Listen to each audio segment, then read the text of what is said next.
मुझे चिंता नहीं है कि मैं जीवित रहूं या नहीं रहूं, मेरी लंबी उम्र रही है और मैं ये इस पर मुझे अगर गौरव किसी चीज पर है तो इस पे है कि सारा जीवन मेरा सेवा में गया, केवल इसके गौरव है और किसी चीज नहीं। 30 ઓક્ટોબર 1984 ઇન્દિરા ઓડિશામાં ચૂંટણી પ્રચાર પૂરો કરીને દિલ્હી પહોંચ્યા.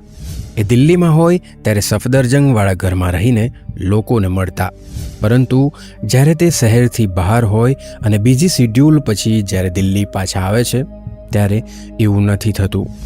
ઓડિશાથી પાછા આવ્યા બાદ એ જ સલાહ આપવામાં આવી કે કાલે તે લોકોને ના મળે, પરંતુ 31 ઓક્ટોબરે બ્રિટિશ ફિલ્મમેકર પીટર ઉત્સિનોવ સાથે તેમની મુલાકાત કરવાનું નક્કી હતું.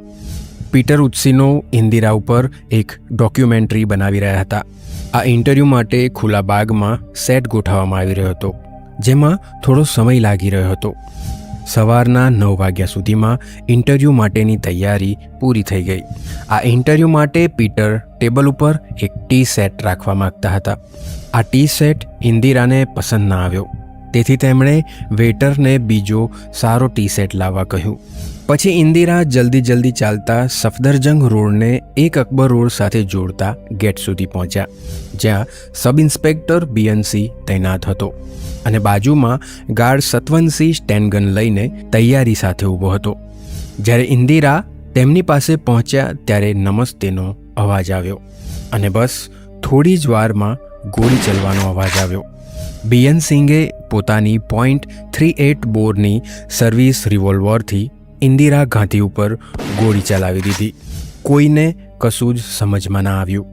મોડું કર્યા વગર બીએનસિંઘે બીજી 2 ગોળીઓ ઇન્દિરાના પેટમાં મારી દીધી.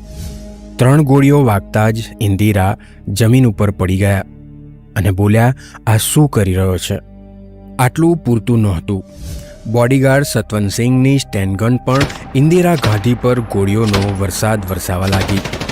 સતવંતે સ્ટેનગન ઉપરથી હાથ જ ના હટાવ્યો અને ધડાધડ ગોળીઓ ચલાવતો રહ્યો. ઇન્દિરા ઉપર એણે આખી મેગઝીન ખાલી કરી દીધી. સતવંતસિંહ ઇન્દિરાના શરીરમાં કુલ 30 ગોળીઓ ઉતારી ચૂક્યો હતો. આ હાદસા પહેલાં ઇન્દિરા ગાંધી અને તેમના અંગત સચિવ આર.કે. ધવન વાતો કરતાં નીચે જોઈને ચાલી રહ્યા હતા, થવાવાળા હુમલાથી બિલકુલ અજાણ. ગોળીઓ ચલાવ્યા પછી બીએનસિંઘે કહ્યું કે અમે અમારું કામ કરી ચૂક્યા છે, તમે તમારું કામ કરો. તેણે ભાગવાની કોશિશ પણ ના કરી, પરંતુ ત્યાં હાજર અંગત સચિવના દિમાગમાં માત્ર એમ્બ્યુલન્સનો જ વિચાર આવ્યો. બીએનસિંઘને ત્યાં હાજર એસીપી દિનેશ ચંદરે પકડી લીધો. બાજુમાં હાજર બીજો હેડ કોન્સ્ટેબલ હરકતમાં આવ્યો અને ડૉક્ટર બોલાવવા દોડ્યો. ત્યાં ઇન્ટરવ્યૂ માટે રાહ જોતા પીટરે ગોળીઓનો અવાજ તો સાંભળ્યો, પણ તે ત્યાં જ બેસી રાહ જોતા રહ્યા. ઇન્દિરાના અંગત સચિવ આર.કે. ધવન ઇન્દિરાને ઉઠાવવાની કોશિશ કરી રહ્યા હતા. ત્યાં જ સોનિયા ગાંધી ત્યાં પહોંચી ગયા. ત્યાર સુધીમાં બધા સુરક્ષા ગાર્ડ તે ગેટ સુધી પહોંચી ચૂક્યા હતા. ઇન્દિરાના ઘર પર હાજર એમ્બ્યુલન્સને બોલાવવામાં આવી, પરંતુ તેમાં પણ વાર લાગી. તેનો ડ્રાઈવર એ વખતે ચા પીવા ગયો હતો. પછી નક્કી થયું કે એક એમ્બેસેડરમાં જ ઇન્દિરાને એમ્સ પહોંચાડવામાં આવે. એ એમ્બેસેડરમાં સોનિયા અને અંગત સચિવ આર.કે. ધવન હતા. ઇન્દિરાના શરીરમાંથી સતત લોહી વહી રહ્યું હતું. આ બાજુ જે રૂમમાં સતવંત અને બીએનને પકડીને લઈ જવામાં આવ્યા હતા ત્યાંથી ગોળીઓ ચલવાનો અવાજ આવ્યો. એ લોકોએ રૂમમાંથી ભાગવા માટેની કોશિશમાં ચપ્પાથી હુમલો કર્યો, જેના જવાબમાં સુરક્ષા કર્મીઓએ ગોળીઓ ચલાવી દીધી. બીએનસિંઘ તેમાં માર્યો ગયો અને સતવંતને 12 ગોળીઓ વાગી, પરંતુ તે જીવતો હતો. ત્યાં બધી બાજુ ભાગદોડ મચી ગઈ હતી. બ્રિટિશ ફિલ્મમેકર પીટરને કશું જ સમજ આવી રહ્યું નહોતું કે આ શું થઈ રહ્યું છે. લોહીથી લથપથ ઇન્દિરાને લઈને એમ્બેસેડર એમ્સ પહોંચી, જ્યાં ઇન્દિરાનો દરેક મેડિકલ રેકોર્ડ પહેલેથી મોજૂદ હતો. પરંતુ એમ્સમાં કોઈએ જણાવ્યું જ નહીં કે ઇન્દિરાને ગોળી મારવામાં આવી છે. જ્યારે ઇન્દિરાને ઇમરજન્સીમાં લાવવામાં આવ્યા ત્યારે ત્યાં કેટલાક નવા ડૉક્ટર જ હતા. થોડીવાર પછી સિનિયર કાર્ડિયોલોજિસ્ટ ડૉક્ટર વેણુગોપાલને બોલાવવામાં આવ્યા. હવે ઇમરજન્સીમાં આખી એમ્સ હાજર હતી. ડૉક્ટરોએ ઇન્દિરાના શરીરમાંથી વહેતા લોહીને રોકવાની કોશિશ કરી. ઇન્દિરાનું શરીર ઠંડુ પડી રહ્યું હતું. તેમને તરત વેન્ટિલેટર ઉપર રાખવામાં આવ્યા. ઇસીજી હૃદયના ધબકારાની બગડતી હાલત બતાવી રહ્યું હતું. ઓપરેશન થિયેટરમાં 12 ડૉક્ટરોની ટીમ ઇન્દિરાને બચાવવા લાગી ગઈ. ગોળીઓથી ઇન્દિરા ગાંધીનું લીવર ફાટી ગયું હતું. નાનું આંતરડું, મોટું આંતરડું અને ફેફસામાં પણ એક ગોળી વાગી હતી. કરોડરજ્જુમાં પણ એક ગોળી વાગી હતી. સદભાગ્યે ઇન્દિરાના હૃદય પર કોઈ ગોળી વાગી નહોતી. ઇન્દિરાના શરીરમાંથી વહેતા લોહીને રોકવામાં ડૉક્ટરોને 4 કલાક લાગ્યા. આ 4 કલાકમાં ડૉક્ટરોએ ઇન્દિરાના શરીરમાંથી 7 ગોળીઓ કાઢી નાખી. સમય પણ હાથમાંથી નીકળી રહ્યો હતો. બધું જ ખોટું થઈ રહ્યું હતું. ત્યારે જ એક બીજી મુશ્કેલી આવી. ઇન્દિરાનું બ્લડ ગ્રુપ જે O નેગેટિવ હતું, રેર 100 લોકોમાંથી એકનું જ હોય છે O નેગેટિવ બ્લડ ગ્રુપ. અને ઇન્દિરાને બચાવવા માટે 88 બોટલ O નેગેટિવ લોહી ચડાવવામાં આવ્યું.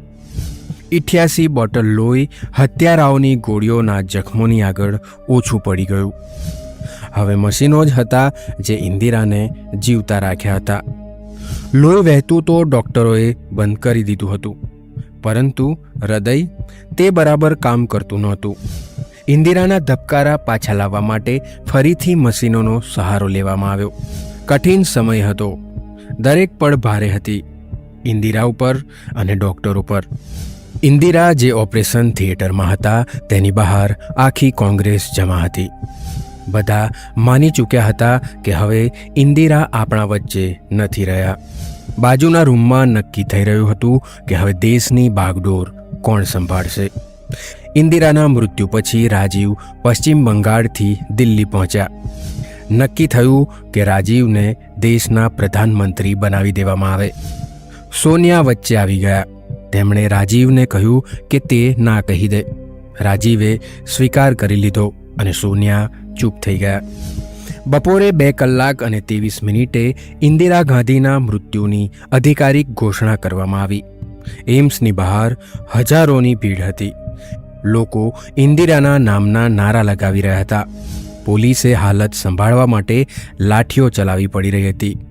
લોકો ઇન્દિરાના મોતથી સન્નાટામાં હતા, પરંતુ તેનાથી વધારે હતો ગુસ્સો. જ્યારે લોકો રડી રડીને થાકી ગયા ત્યારે ગુસ્સાથી પાગલ થઈ ગયા. જ્યારે ઇન્દિરાના મૃત્યુની ખબર BBC ઉપર પ્રકાશિત થઈ ત્યારે દુનિયામાં તૂફાન આવી ગયું.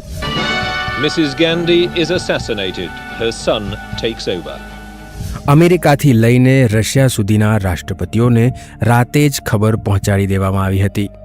બીજા દિવસે દેશના દરેક અખબારમાં માત્ર આ જ સમાચાર હતા. અખબાર લોકોએ લૂંટી લીધા.